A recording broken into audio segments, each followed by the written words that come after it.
What's up YouTube? Today I'm going to be showing you how to change your thermostat on the 2015 Jeep Grand Cherokee SRT. Pretty simple. We got two bolts here, one here, one back there. It's going to be a little bit of lower quality video because I don't have a camera guy today. All you need is a 13 millimeter socket to take this one off, this one, and then you need some long pliers, beetle nose. Take these off right here. Take off the clamp. Let's get to it. Quick tip, you want to make sure you put a cardboard and a drain pan right down here, because you will be spilling a little bit of coolant. Here's the tools that I'm going to be using. You need some shop rags, any kind of ratchet with an extension, 13 millimeter socket, some long pliers, beetle nose, and your part coming strictly from Mopar. There it is. I think this sucker cost me, I don't know, I got another video coming for you guys too. Let's see. Thermostat cost me $55.75. There you have it. All right, so you're gonna get your pliers, and this is kind of hard to do single-handedly. Just gonna loosen this up. All right, and pull it back. Once you pull that back like so, just let it go right there. Okay. Now, when you're doing this, you got to make sure the vehicle is not hot anymore. You don't want to burn yourself.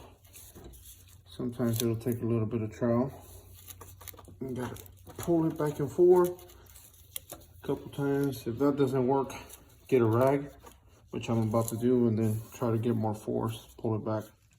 All right, guys, so now I have the hose off. It was super tight on there. You can see all the corrosion right there. Again, sorry about the lighting. Eventually, what I had to do is get a pick like this. I had to get a pick like this, get underneath the hose and kind of rub it gently to get it to get unstuck. But as you can see, make sure you guys let the car cool down all the way. There's still a lot of coolant in there. Still kind of warm. It's not hot, but it's still kind of warm. I let it sit here for maybe about 2.5 hours, but I'm kind of in a rush how to get it done. So you can see, but it's also really cold outside. It's about 30 degrees. So that's why it looks like it's steaming there a little bit. But now all you have to do is loosen these screws. Again, sorry for the angles. It's kind of hard to do with one hand. I already pre-loosened them just for the purpose of the video.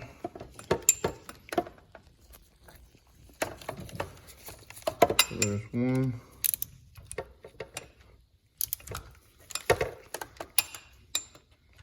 Probably easier if you have a wobble socket. But then you take this one off, then you roll over and take that one off, and then it should come right off. Sometimes you might need a little bit of a screwdriver to pry it off a little bit. And as you can see right inside of there, try to focus it in there. This is why we're replacing the thermostat. As you can see, it's broken and it's stuck open when it's not supposed to be like that. And I have the new one. We're gonna throw it right on in. Look at that. Completely broken. And you're gonna lose a lot of coolant doing this.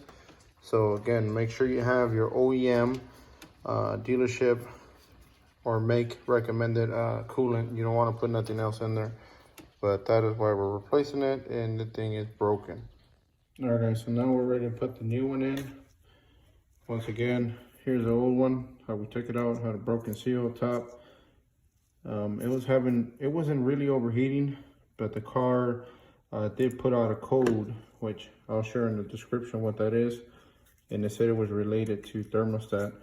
So I just thought I'd start off with this, check it out, and see what's going on with it. And as a result, it looks like the computer was right. So now to put your new one in, this one's going to provide a much more better seal.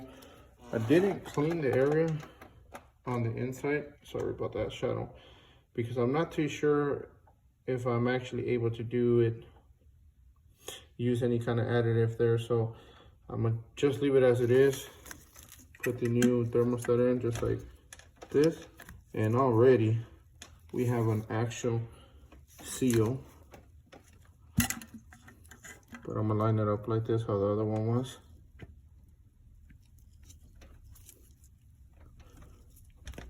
There we go. That's how the other one was lined up, so I'm gonna leave it just like so. There it is.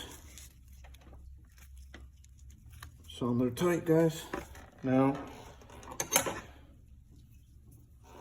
this one, right up top. Throw the screws in there, and we're good. All right, once you tighten them by your hand, now you just connect your hose, make sure it's all the way in. Make sure these are tight, not too tight. It's impossible to get this done by one hand. There we go.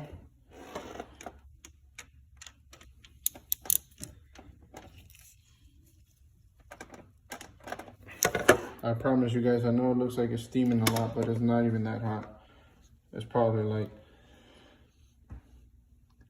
I'm not sure, it's just warm, it's not even hot. All right guys, and final step, I have my 50-50 mixture here. I have 100% concentrate coolant right over there, but I want to go ahead and do my mixture with distilled water.